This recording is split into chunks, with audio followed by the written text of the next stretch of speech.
Assalamualaikum warahmatullahi wabarakatuh.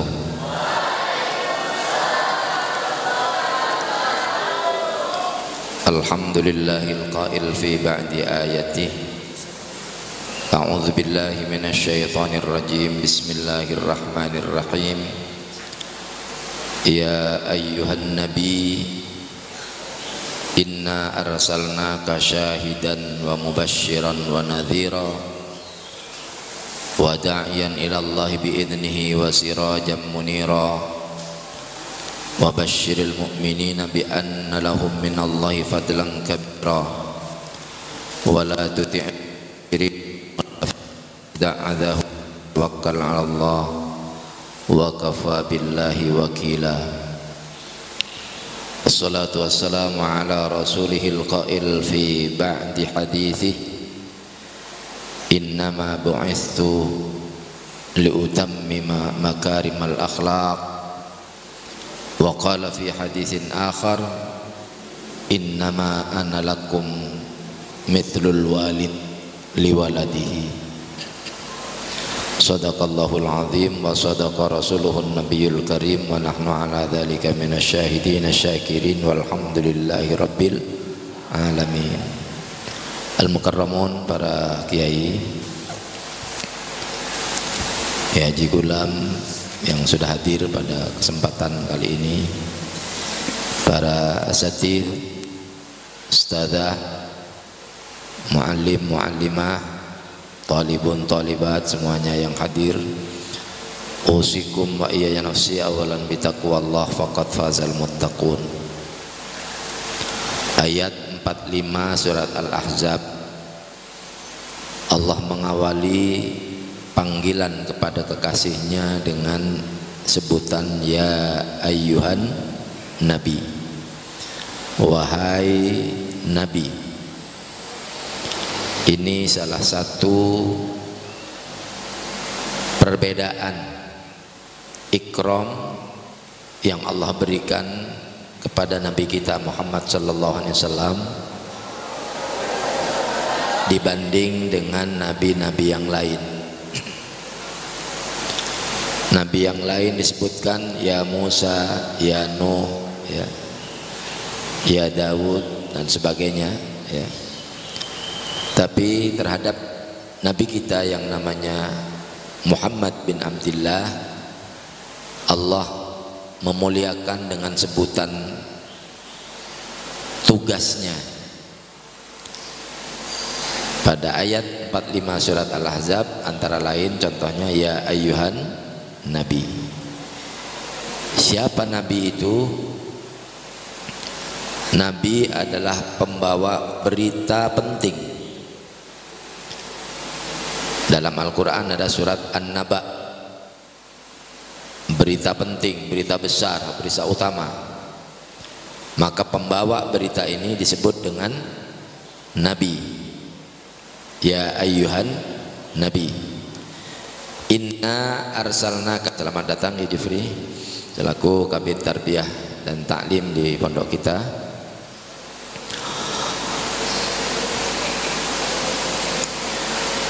Allah kasih tahu tugas utamanya selain sebagai kedudukan sebagai nabi, tugas-tugas utamanya apa?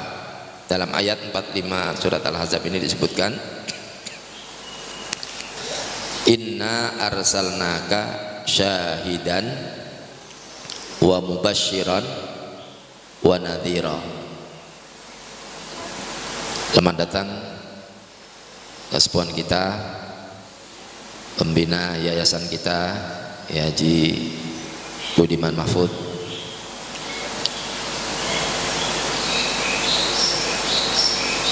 Syahidan wa mubasysyiran wa nadhira. Saya ambil satu saja. Ahlan wa sahlan bihudurikum, ketua yayasan kita, Yayasan Wakaf Mambaul Ulum, ya Haji Taufikur Rahman SE.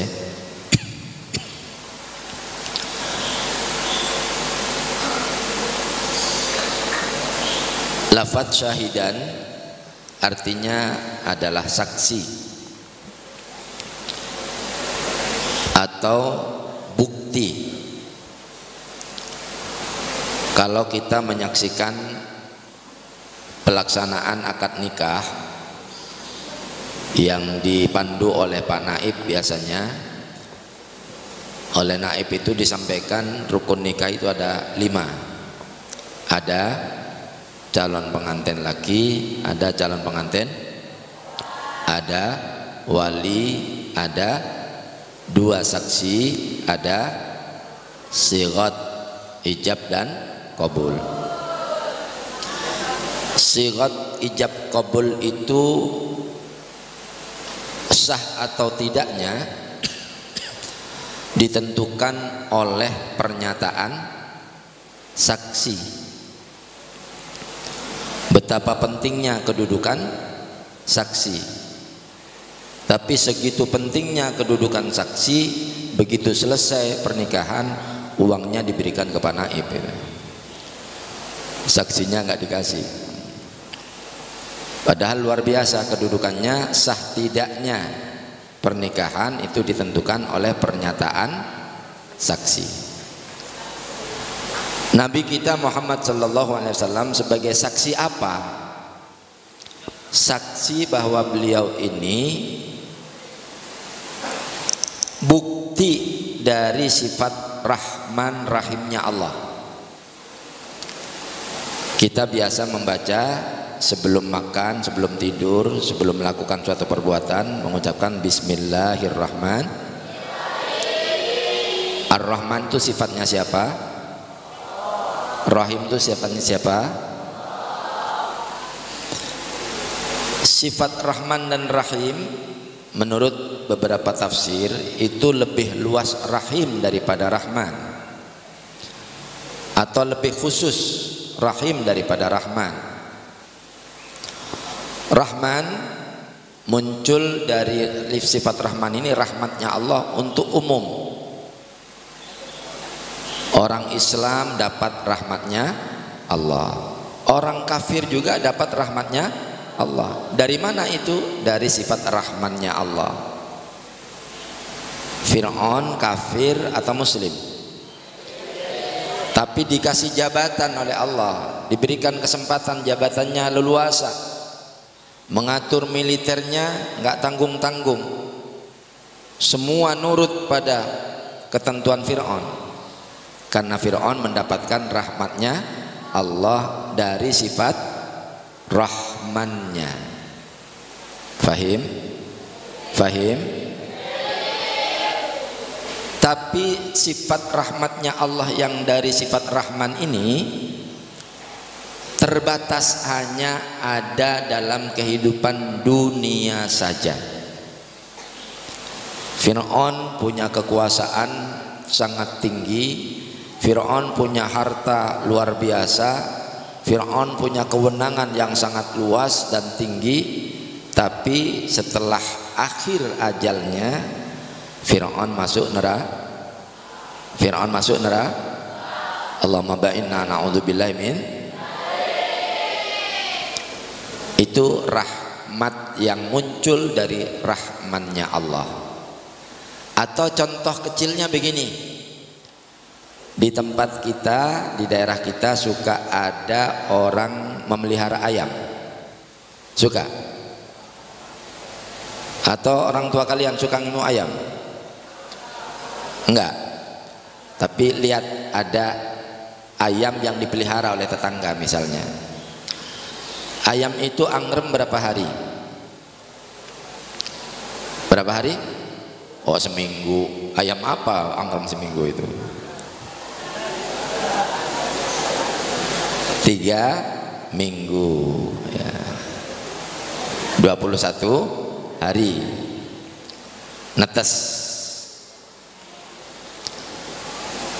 Begitu netes, oleh induknya anak-anaknya diajak keluar sarang, keluar dari tempat pengangreman. Induknya datang ke pasar enggak? Hah? Induk ayamnya datang ke pasar belanja? Tidak. Dia keluar dari sarang baru beberapa langkah, korah-koreh cakar-ceker sudah dapat Rizki dimakan sendiri atau diberikan kepada anaknya? Diberikan kepada anaknya. Walaupun si induk ini sudah 21 hari berlapar-lapar, tapi begitu keluar dari sarang, korah-koreh cakar-ceker, dapat biji, dia tidak makan sendiri, dipanggil, nok sini nok, dikasih. Nok ayam maksudnya ya. Kacung sini kacung, dikasih ya. Itu berhari-hari dilakukan oleh induknya.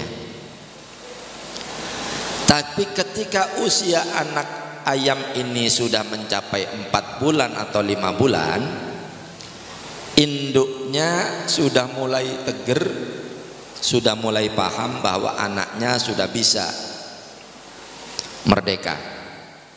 Maka induknya keluar dari kandang mencari makan, dapat makan. Korah-koreh cakar-ceker dapat makanan, mau dimakan, anaknya datang. Anaknya datang. Si tadinya anak ayam ini dipanggil nok ayam, cung ayam, tapi begitu usia 4 bulan atau 5 bulan, dia datang mendekat kepada induknya. Maka si nok ayam ini dipacok kepalanya. Sok lihat dulu. Sudah? Sudah? Dipacok kepala ayam, ya. Ih, Mi, sakit. Kata siapa? Kamu mau ayam. Yang bilang kamu tadi.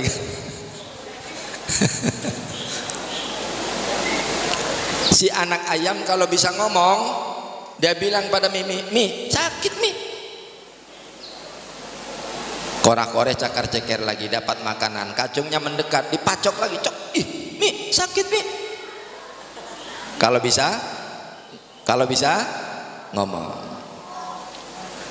Akhirnya si nok ayam dan kacung ayam ini berembuk, sharing. Kenapa Mimi sekarang kok galak ya? Nggak tahu, tanyain aja. Mi, kata si anak ayam tadi itu. Ya, kalau bisa ngomong ya. Mimi kenapa sih kok sekarang galak? Kepala nok dipacok, kepala kacung dikacok. Nok, cung, kalian sudah besar. Mimi sekarang sudah percaya kalian pergi ke sana.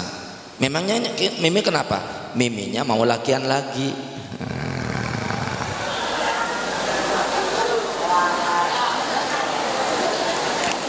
Itu contoh rahmat Allah yang muncul dari Rahman. Ada batasnya. Ada batasnya. Sedangkan rahmat Allah yang muncul dari sifat rahimnya Allah itu tidak terbatas. Bagi umat Islam yang beriman atau orang beriman yang beragama Islam, itu akan berlaku sepanjang masa, baik di dunia ataupun di Fahim? Nah, rahmatnya Allah yang nempel pada sifat rahim ini di dalam Al-Quran, kata Kiai Gulam, terulang 11 kali. Berapa kali? Bahasa Inggrisnya? Bahasa Inggrisnya? Terulang 11 kali. Dari lafadz rahim yang 11 kali itu, 9 kali ditempelkan dengan kalimat Rauf, Raufur Rahim. Yang direndeng dengan sifat Rauf berapa kali? 9 kali. Semua itu adalah sifatnya Allah, sandangannya Allah. Tapi satu di antara 9 itu diambil oleh Allah, disandangkan kepada Nabi kita Muhammad sallallahu alaihi wasallam. 128 pada bagian akhir surat Taubat, laqad ja'akum rasulun min anfusikum azizun alaihi ma anittum harisun alaikum bil mu'minina Raufur Rahim. Itu Rauf, itu Rahim, sifatnya Allah, sandangannya Allah. Tapi karena ada manusia yang dipersiapkan oleh Allah sejak awal sebelum menciptakan jagat ini, lafaz itu disandangkan kepada Nabi kita Muhammad sallallahu alaihi wasallam. Dan tidak ada nabi selain kanjeng Nabi mendapatkan sandangan Raufur Rahim. Fahim? Apa buktinya bahwa kanjeng Nabi itu mempunyai sifat Rauf dan mempunyai sifat Rahim yang disandangkan oleh Allah Subhanahu wa ta'ala? Kita lihat, kalau ada ibu punya anak 5, yang pertama kelas 6 SD, yang kedua kelas 4 SD, yang ketiga dan keempat kembar kelas 1 SD, yang kelima masih TK. Kalau ada makanan yang dibagikan kepada anak-anaknya, ibu ini cenderung untuk memberikan lebih kepada anak yang mana? Yang kecil, yang bungsu. Itu namanya Ra'fatun, Rauf. Rahim itu umum sama, tapi Ra'fah itu khusus. Makanya ada larangan dalam ayat, wala ta'khudkum bihima ra'fatun fi dinillah. Jangan ada perasaan lebih terhadap personal yang mendapatkan had atau hukuman pidana di dalam agama. Kalau memang itu bersalah dalam pandangan agama, jangan ada sifat ra'fatun, berlebih kasihannya. Fahim? Fahim? Kanjeng Nabi mempunyai sifat ra'fah itu luar biasa. Apa buktinya? Saya tutup tausiah ini dengan pernyataan terakhir tentang bukti kanjeng Nabi punya sifat rauf. Saat itu hari Senin, tanggal 12 Rabiul Awal, Siti Aisyah di samping kamar beliau bilang kepada kanjeng Nabi, ya Rasul, hari ini sungguh beda suasananya. Memang beda Aisyah. Ada apa ya Rasul? Di luar ada malaikat Israel. Kok tidak disuruh masuk? Sengaja tidak aku suruh masuk sebelum datang malaikat Jibril. Tidak lama kemudian Jibril datang. Malaikat Jibril datang. Alhamdulillah. Jibril kata kanjeng Nabi, ada apa Muhammad? Di luar pintu ada malaikat Israel. Sejak tadi mau masuk, tapi belum aku izinkan masuk sebelum engkau datang. Untuk apa? Kata malaikat Jibril. Dia menyatakan akan mencabut nyawa saya kalau saya mengizinkan. Kalau Israel datangnya kepada kita memberitahu seperti itu, diizinkan atau diusir? Maka kanjeng Nabi nanya kepada malaikat Jibril, bagaimana menurutmu Jibril? Kata Jibril, inna rabbaka aqra alaikas salam wa yaqulu li innahu mustaqun ilaih. Tuhanmu telah menitipkan salam kepadaku untukmu Muhammad, dan dia bilang dia rindu ketemu engkau. Maka dipersilakanlah malaikat Israel masuk ke dalam rumah kanjeng Nabi. Kemudian dipersilahkan beraksi sesuai dengan tugasnya, mencabut nyawa. Dicabut nyawa kanjeng Nabi dari ujung kaki ke arah atas, dari ujung kaki ke arah atas. Makanya kata Kiai Budiman itu, kalau ada orang sudah mati biasanya kakinya dingin, ya. Kakinya dingin sampai nafasnya, rohnya kanjeng Nabi ke pertengahan perut. Kanjeng Nabi melihat malaikat Jibril, wajahnya memalingkan muka. Malaikat Jibril melengos. Ada apa ini? Kata kanjeng Nabi, Israel, stop dulu. Saya ingin bertanya pada malaikat Jibril. Wahai Jibril, kenapa engkau memalingkan muka? Kata Jibril, Muhammad, aku tidak tega melihat wajahmu yang biasanya sereseh, biasanya ceria. Hari ini aku lihat wajahmu sangat amat luar biasa menanggung sakit. Maka kanjeng Nabi kemudian bertanya kepada malaikat Israel. Malaikat Israel punten, stop dulu, mau nanya. Sok silakan Muhammad. Apakah seperti ini sakitnya orang yang mau lepas nyawanya dari raganya? Kata malaikat Israel, kanjeng Nabi, gimana katanya? Ini sudah dikorting 90% untukmu. Sudah dikorting 90%, tapi terasa nyerinya, sakitnya luar biasa.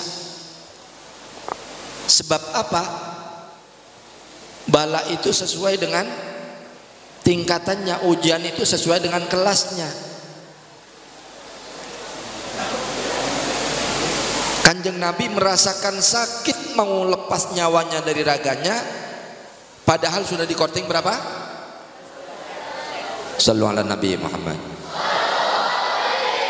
Sallu ala Nabi Muhammad. Allahumma salli ala sayyidina wa maulana Muhammadin wa ala ali wa ashabihi wa barik alaihi wa sallim. Ayo umat pada senang, kanggo dandani isi hati, hatine bersih, pikirane jernih, lancar danane rizki. Allahumma sholli ala sayyidina wa maulana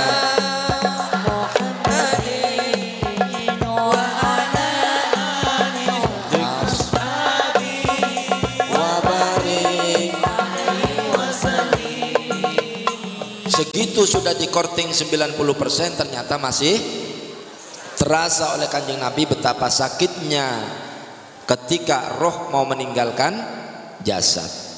Maka kanjeng Nabi kemudian nawar kepada malaikat Israel. Israel pun tenawar, ada apa Muhammad? Kalau seperti ini sakitnya ketika orang mau keluar nyawanya dari raganya, punten saya nawar, kumpulkan semua sakitnya umatku sejak sekarang sampai akhir zaman nanti, biar aku yang menanggung sakitnya itu malaikat Israel. Subhanallah, segitu beliau merasakan sakit yang luar biasa, tapi masih ingin menanggung sakitnya umatnya seluruhnya agar ditimbakan kepada dirinya. Ini suatu tanda bahwa kanjeng Nabi raufnya kepada umatnya luar. Untung kita menjadi umatnya kanjeng Nabi Muhammad sallallahu alaihi wasallam. Maka dibalas oleh malaikat Israel kepada kanjeng Nabi, punten kanjeng Nabi, sampean tadi mohon keringanan agar sakit umatmu dikumpulkan semuanya kepada engkau, tapi nyatanya kaidah mati la tawara wala anyanga, tidak boleh ditawar, tidak boleh dianyang. Wal harga mati Bukan hanya NKRI yang harga mati, tapi harga sakit dalam mati juga harga mati. Apa keterangan malaikat Israel? Kullu nafsin dha'iqatul, setiap yang bernyawa akan merasakan sakitnya. Tapi kalau kita mendapatkan pertolongan dari Allah melalui syafaat Kanjeng Nabi Muhammad sallallahu alaihi wasallam, maka sakit yang dirasakan oleh seorang hamba saat keluar nafasnya atau ruhnya dari jasadnya tidak akan terasa seperti yang dialami oleh Siti Asiyah, istrinya Raja Fir'aun. Keluar nafasnya dari raganya tidak terasa, walaupun sudah digebugin, dipukulin, dipaku tangan kakinya oleh Fir'aun, nafasnya keluar dari jasadnya tidak terasa, karena saat itu sudah ditampakkan keindahan surga yang dibangun oleh Allah Subhanahu wa taala di dalam surga. Allahumma amin. Mudah-mudahan kita dengan memperingati Maulid Nabi kita Muhammad sallallahu alaihi wasallam semakin tambah cinta kita kepada beliau, semakin mudah kita melaksanakan sunnah-sunnahnya, semakin niscaya akan datangnya syafaat dari Kanjeng Nabi Muhammad sallallahu alaihi wasallam. Amin. Allahumma amin. Hakada mastata'tu an ulikiakum fi hadzal sabah. Demikian sebagai salah satu bukti bahwa Kanjeng Nabi adalah seorang yang mempunyai sifat rauf, sandangan Allah Subhanahu wa taala, dan kita berharap agar bisa juga bersandang kepada umatnya. Amin. Allahumma amin. Wal afwa minkum. Wassalamu alaikum warahmatullahi wabarakatuh.